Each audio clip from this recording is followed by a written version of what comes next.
Bonjour à toutes et à tous, et bienvenue dans les Veilles de Biome, une rubrique du podcast Biome. Cette semaine, j'ai lu, décortiqué, et je vais vous résumer un nouvel article d'un magazine scientifique. Celui de la semaine est tiré du dernier Espèces, numéro 43, de mars à mai 2022. Nouveauté ici, je l'ai tiré du dossier du magazine, qui portait ici sur l'agriculture et ses origines.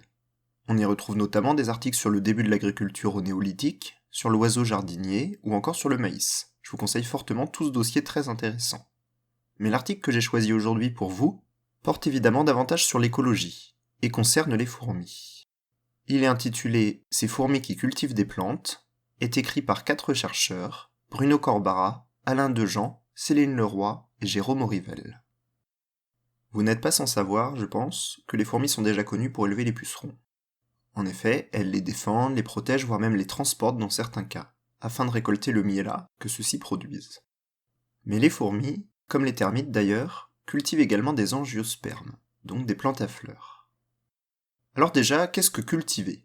Cultiver, rappelle l'article, c'est exécuter 4 grandes catégories d'actions.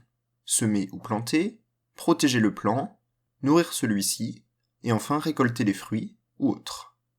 Eh bien certaines fourmis réalisent au moins l'une, voire plusieurs de ces actions, vous allez le voir. Tout d'abord, la dissémination des graines par ces fourmis. On parle de myrmécochorie. Myrméco, la fourmi, chorie, le fait de disséminer des graines. En effet, certaines fourmis se nourrissent de graines.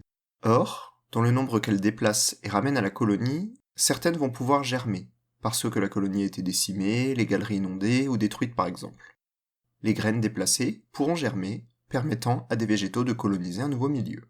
Sur le même modèle finalement que les écureuils, qui, malgré la légende, n'oublieraient en fait pas les glands cachés, mais en cacheraient tellement, précautionneusement, que ceux non consommés pourraient germer. Quand ce n'est pas la graine directement qui est consommée, c'est l'éléosome, un appendice riche en graisse, présent chez certaines graines, dont certaines fourmis raffolent, et donc qu'elles consomment, en laissant la graine déplacée intacte, germant même mieux une fois cet appendice retiré. Ensuite, certaines plantes mettent en place des structures permettant d'accueillir les fourmis. On parle de myrmécophytes, des plantes à fourmis. En effet, ces plantes ont des structures dans le tronc, des branches ou épines creuses, ou encore des cavités à la base des feuilles ou dans les fleurs, celles-ci pouvant servir d'habitat pour les fourmis. Certaines ont même des structures nourrissant les fourmis, des nectaires, organes extérieurs à la fleur, riches en nectar et à disposition de ceux son nourrissant. Et en échange du gîte et du couvert, eh bien les fourmis vont protéger les plantes, de 2 façons. En s'attaquant et en faisant fuir les insectes herbivores, venant consommer les différents organes de la plante, mais également en s'attaquant aux autres plantes venant en compétition. En effet, certaines fourmis, dans les tropiques, ont été observées en train d'asperger d'acide formique les plantules poussant autour des plantes hôtes, comme un jardinier ou un agriculteur se débarrassant des mauvaises herbes. Un autre exemple, évoqué par l'article et très proche d'une agriculture, est celle des jardins de fourmis en Guyane.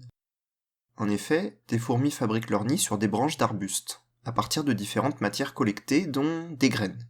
Et pas n'importe lesquelles, puisque ce sont ici des graines de plantes épiphytes, c'est-à-dire de plantes poussant directement sur d'autres plantes.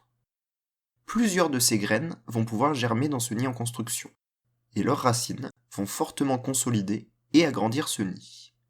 On trouvera ainsi un véritable petit jardin formé de plusieurs plantes de différentes espèces au même endroit sur une branche ou le nœud d'un arbre. Les fourmis ont transporté les graines, les ont semées d'une certaine manière, et les protègent puisqu'elles forment leur nid tout en les nourrissant, notamment par les déchets en décomposition riches en minéraux. Et dans les Fidji, un exemple encore plus exceptionnel a été observé, puisque les fourmis sèment des graines d'une même espèce myrmécophyte dans différents trous dans l'écorce d'un arbre, formant comme un véritable lotissement, jusqu'à 50 plantes sur le même arbre, que les fourmis utilisent comme logement, mais aussi pour leur nectar, les nourrissant de leurs excréments et les protégeant contre les attaques des phytophages.